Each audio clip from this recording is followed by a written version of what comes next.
Thank you, everyone, and good evening. I'd like to introduce myself. I'm Joe Killian. I'm the CEO for St. Francis Reflections Life Stage Care, and I'd like to welcome all of you to our memorial service this evening. I pray and hope that during this service you find peace and calm and know that we're there. And I want to also thank you for allowing us to share this time with you and to be part of your lives. I can relate to grief and loss. I think if you get old enough, you always suffer grief and loss throughout life. When I lost my own mother years ago, it was something that devastated me. It was my only parent. She was my only parent. She was somebody I loved. I never thought I would be without her. Growing up, I was always fearful based on my life that I would lose her. And I used to tell her that, Mom, you're never going to die. I'm going to stuff you and put you in a corner someday, so you'll always be with me. Well, that time came with my own mom, and I experienced a grief that was totally cut to the quick with me from the standpoint I never experienced anything this painful in my life. And I'm sure a lot of you have felt the same grief. I thought it was going to be all over. I couldn't understand how in life I would go on without my mom. And it took me a while. But I did finally realize that a loss is not the end. I still have my mom with me. You know, the loss is just a transition, is the way it actually came to be with me. And I'm sure it will be with you at some point. When I say transition, my mom, as I said, is still with me. I still hear her voice. She's in my heart. I see her face every day. I talk to her in my own mind every day. I feel her touch. I feel her hug. I still feel her. She's still with me. And when I get into tough situations, I always talk to my mom, and she always gives me advice. So I'm sure as time goes on, for many of you, you'll experience the same transition that I experienced. And I hope and pray that you find peace and calm on in the future. And I do thank you again for allowing us to be part of your lives during this time. And if there's anything we can ever do, please don't hesitate to let us know. Thank you. Many of us know the song Let It Be by the Beatles, but not necessarily the history that goes behind it. There's a line in the song, Mother Mary Comes to Me, and it's often thought that that song is in reference to Catholicism. Actually, the meaning is much deeper. It's a reference to Paul McCarthy's mother. When Paul was just 14 years old in 1956, his mother, Mary McCarthy, died of cancer. Fast forward many years later to 1968, when the Beatles were recording the White Album and having a very difficult time doing so. One night, Paul went to bed and was visited by his mother in a dream. She said to him, "It will be all right, just let it be." This is what ultimately gave him the inspiration to write the song, Let It Be. He later said how wonderful it was to visit with her in a dream and that he was blessed to have that moment. With this in mind, we invite you to listen to the song, Let It Be, with this lens, knowing that it is a reference to those that have gone before us and that still wish us well, and wish that it would be for us to just let it be.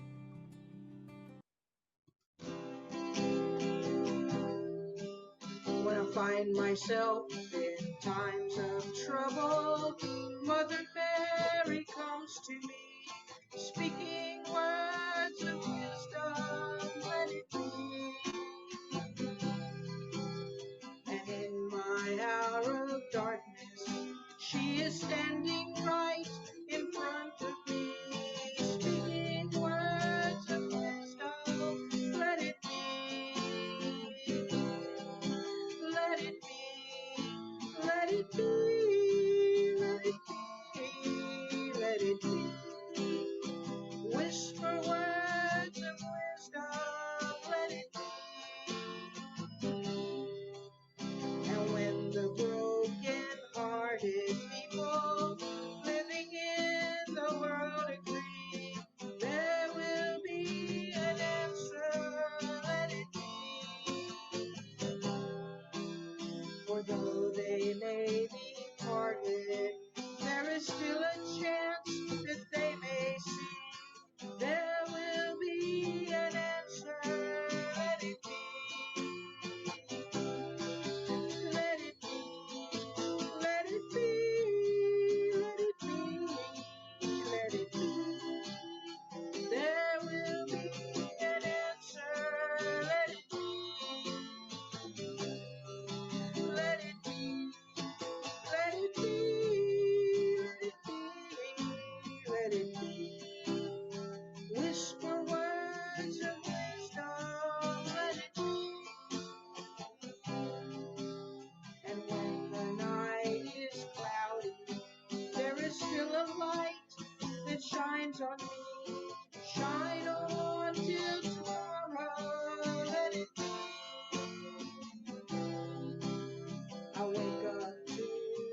A few years ago on an October 31st, Halloween afternoon, I decided that I would walk Davis, a beautiful golden retriever. Now, let me tell you that I was not in an area that I knew, and Davis is not my dog. I actually had just completed a funeral service and needed to relieve some stress. So my host and hostesses suggested I walk Davis for some stress relief. I was happy to do that as I like to walk dogs, but it also put me in a neighborhood that I had not walked in ever before. They assured me that Davis knew the way, that he would take me around the block without any trouble. So Davis and I started off, and we came to the end of the street, and I saw where I could turn right, and it was a dead end, or I could turn left. Now, mind you, Davis didn't seem to want to go either direction, so I was a bit confused that they had assured me that he would walk me.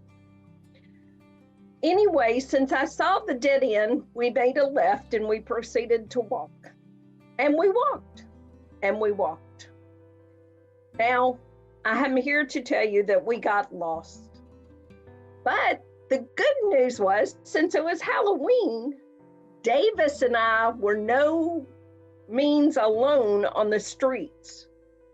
The neighborhood was full of children, adults, dogs walking, laughter, talking. The whole busyness was all around me. However, I had no idea where I was in this neighborhood. I attempted to call my friend Rhonda to get her to tell me Ed and Becky's number, because I didn't even have their phone number. She did not answer her phone. So Davis and I continued to walk.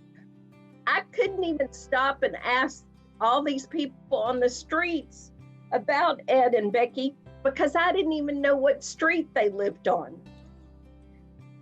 Thankfully, not too much longer, my cell phone rang and it was Becky. She asked me where I was and I gave her my location, and she was shocked that I'd ended up away from her street, her block. But she agreed to come and pick me up, and thankfully she did. During the course of my walk, I had a lot of time to think. And I realized my getting lost on this walk was like my journey of grief, our journey of grief. Because grief is so unexpected. And when we are grieving, things just sometimes don't make sense, and we don't know what direction to go. And we can stand around with people all around us and still have no direction. There are a lot of books and pamphlets and internet sites that give hints and tips when we are grieving, and some is good information. However, sometimes the information we get is not good for us.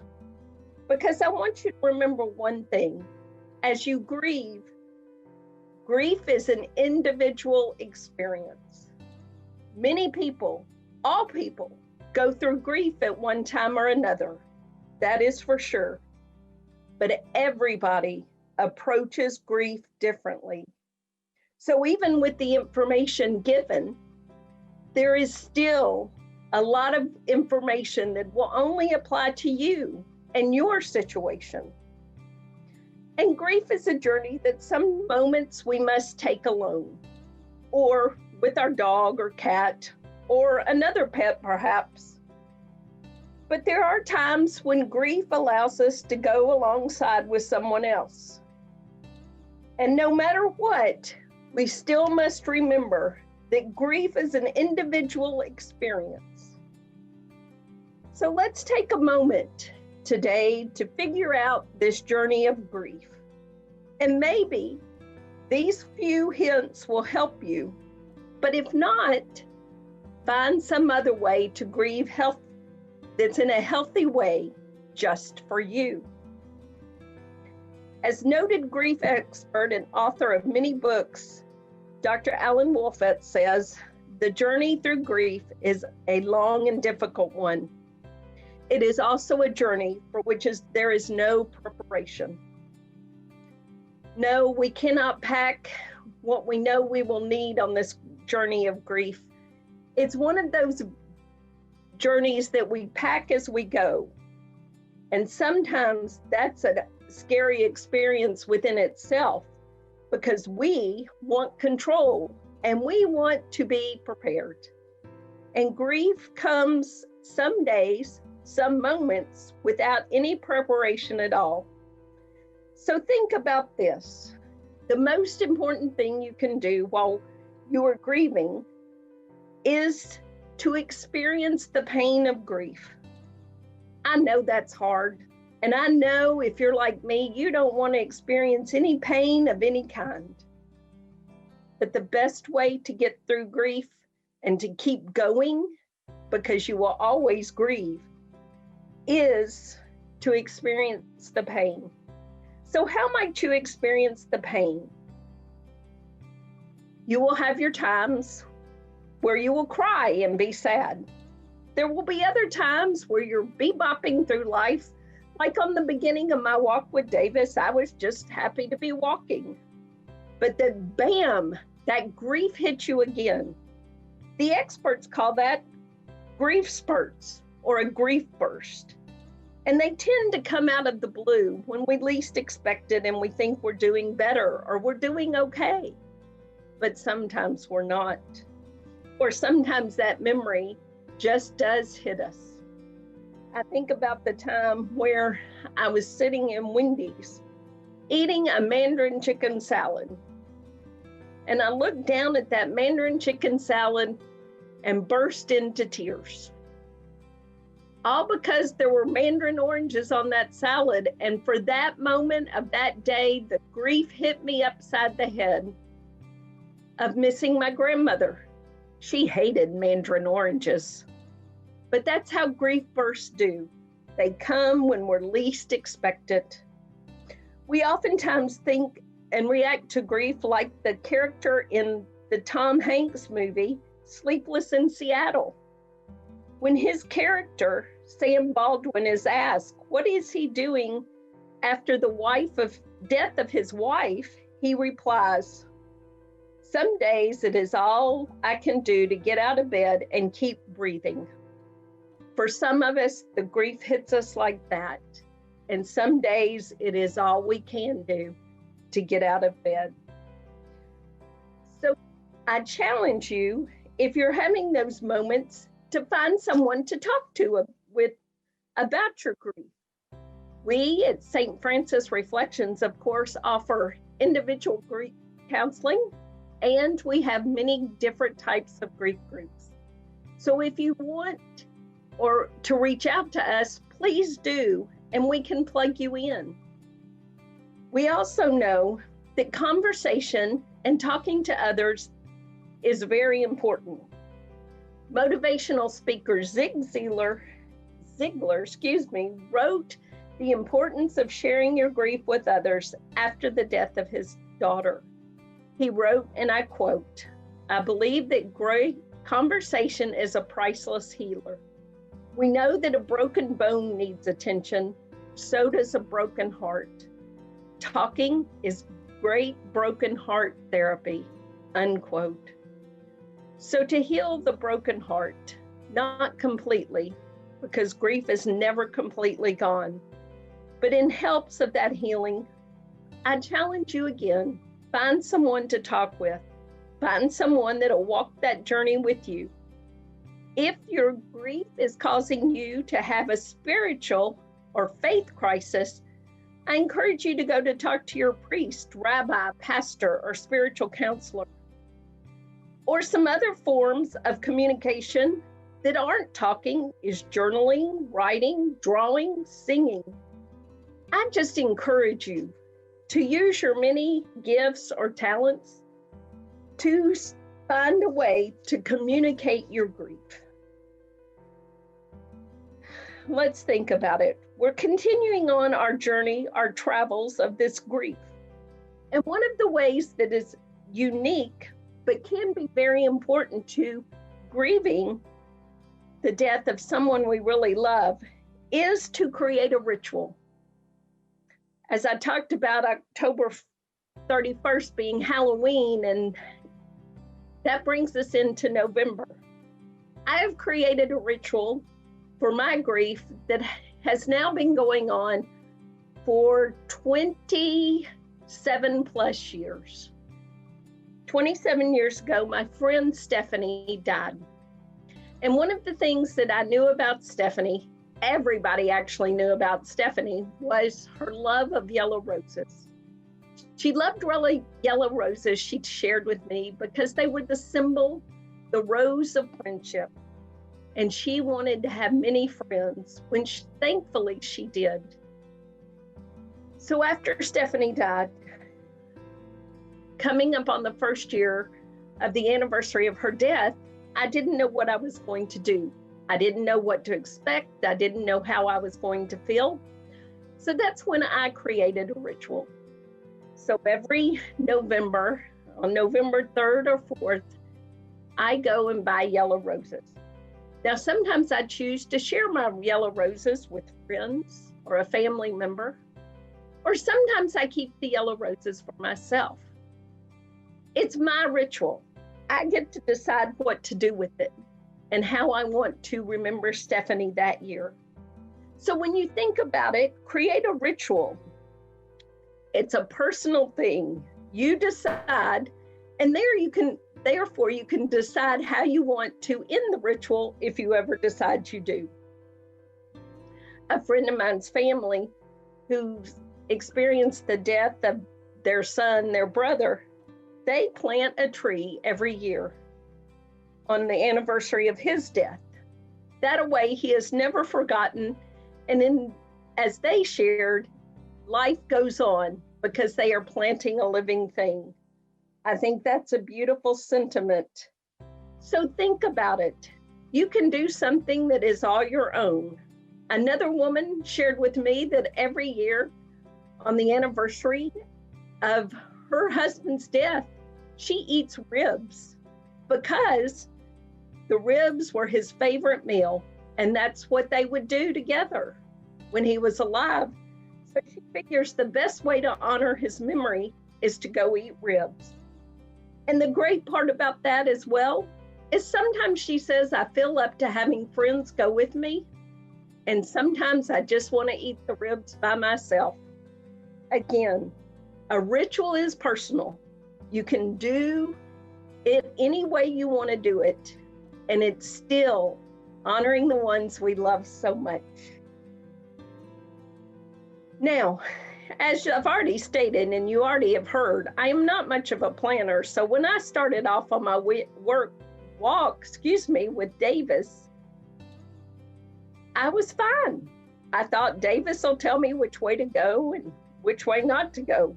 Well, that didn't work, as we've heard. Davis seemed okay just going anywhere and either which way. But the good thing was that I could still fulfill the journey. I was able to think about all those things that happen again when I'm grieving and when I'm missing someone. And what this year, 2020, has taught us is grieving is a challenging event. When I lost my aunt in April, she died due to liver cancer. My family, which is spread out, was unable to physically gather to celebrate her life through a memorial service. And for me, that was very challenging because I am here alone in Florida, no family members. But thankfully, we could find another way.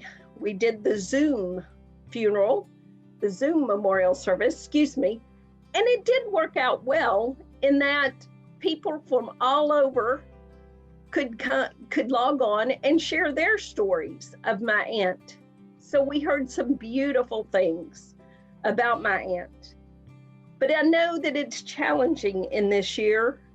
It's challenging in many, many ways. And I think that just adds to our grief and our loneliness.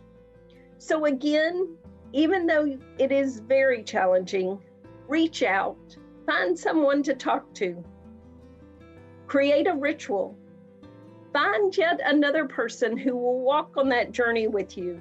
Or if you need picking up on a certain day, we'll be there to pick you up. Because that's what Becky did when she came and rescued Davis and I.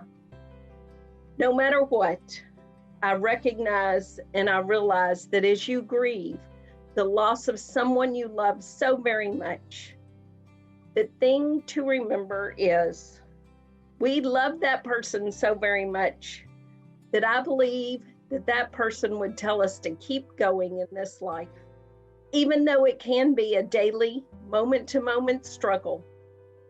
They loved us enough that they would not want us to give up, but to move forward. So as we grieve, keep walking. That's all I knew to do when I was out there with Davis in that neighborhood in North Carolina that I had no clue where I was to keep walking, keep going. And in that time, we know that things will never be the same, but we have an opportunity to move on forward in our grief. Keep going. Hi everyone, I'm Rebecca Morgan. I'm one of the clinical managers here at Hospice of St. Francis. I'd like to thank you for attending our virtual memorial service. As we remember our loved ones, if you would like to participate, please read the bold lines in unison. At the rising of the sun and its going down, we remember them. At the blowing of the wind and the chill of winter, we remember them. At the opening of the buds in the rebirth of spring, we remember them. At the blueness of the skies and in the warmth of summer, we remember them. At the rustling of the leaves and in the beauty of autumn, we remember them. At the beginning of the year and when it ends, we remember them. As long as we live, they too live, for they are now part of us as we remember them. When we are weary and in need of strength, we remember them. When we are lost and sick of heart, we remember them. When we have joy we crave to share, we remember them. When we have decisions that are difficult to make, we remember them. When we have achievements that are based on theirs, we remember them. As long as we live, they too will live, for they are now a part of us as we remember them.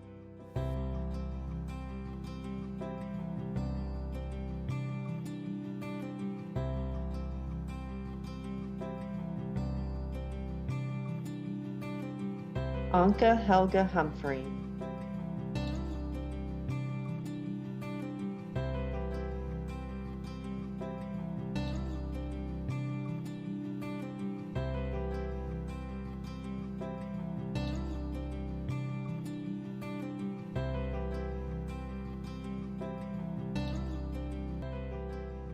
Barbara Butler.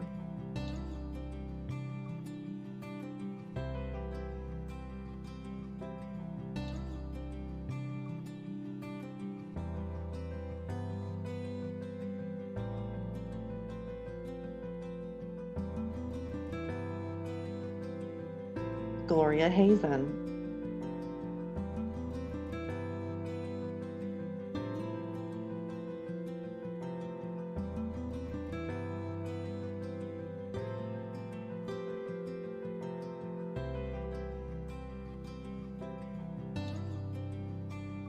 John and Sandra Higman.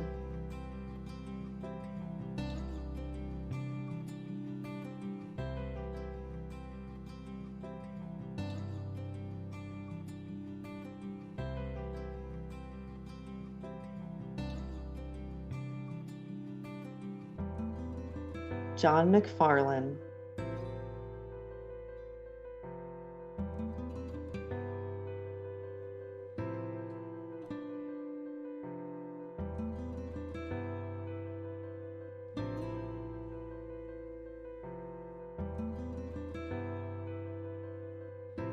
Horace Goodmark.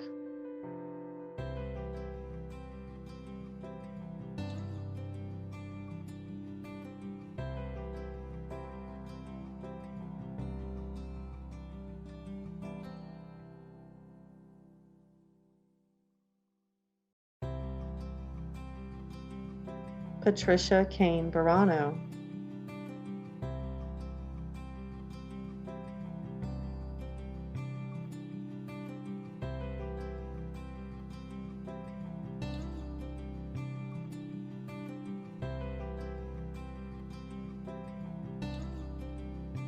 Bob Beeling.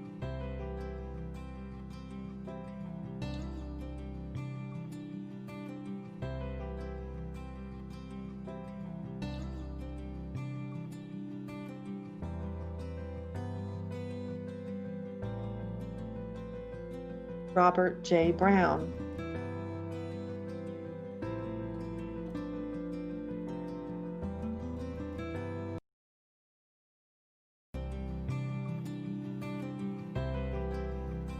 Sharon Coleman.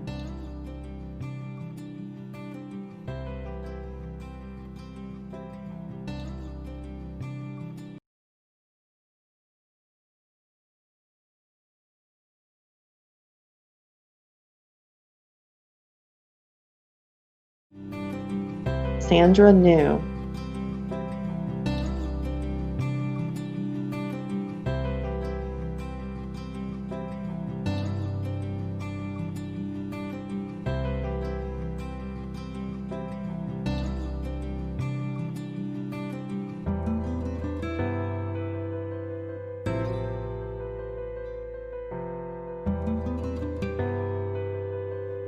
Richard William Byerman.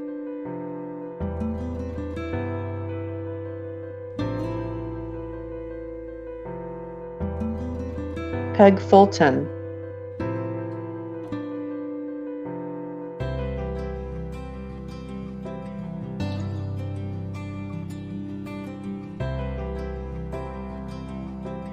Samuel Plummer.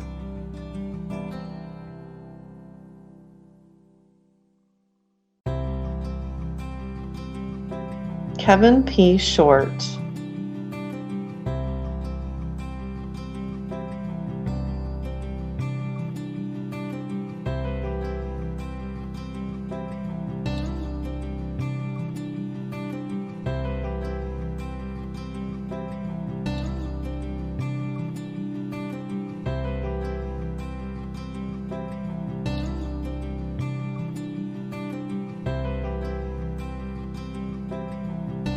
Bill and Pat Ryan.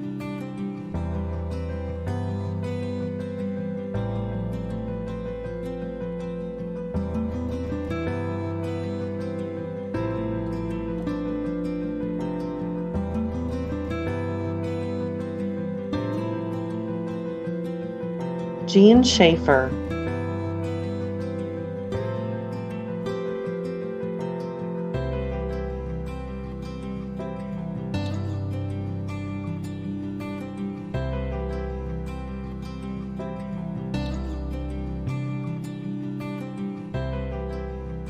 Gene Menachino.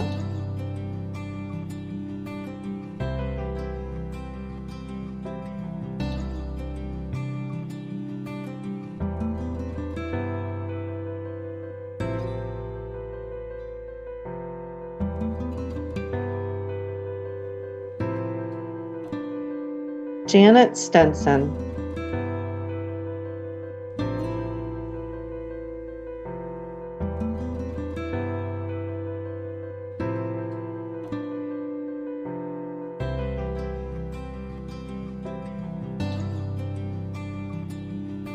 Edward McCormick.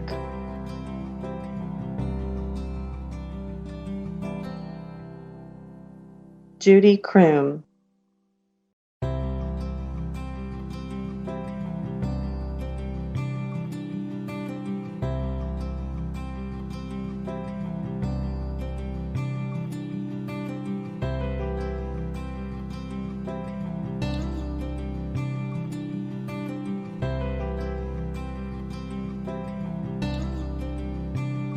Brief blessing.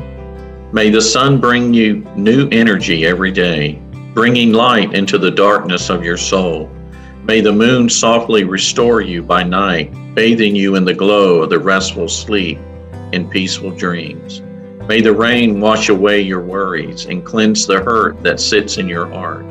May the breeze blow new strength into your being, and may you believe in the courage of yourself. May you walk gently through the world, keeping your loved one with you always, knowing that you are never parted in the beating of your heart.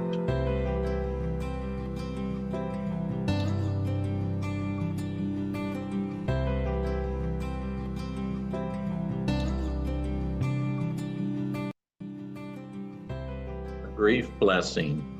May the sun bring you new energy every day, bringing light into the darkness of your soul. May the moon softly restore you by night, bathing you in the glow of the restful sleep in peaceful dreams. May the rain wash away your worries and cleanse the hurt that sits in your heart. May the breeze blow new strength into your being, and may you believe in the courage of yourself. May you walk gently through the world, keeping your loved one with you always, knowing that you are never parted in the beating of your heart.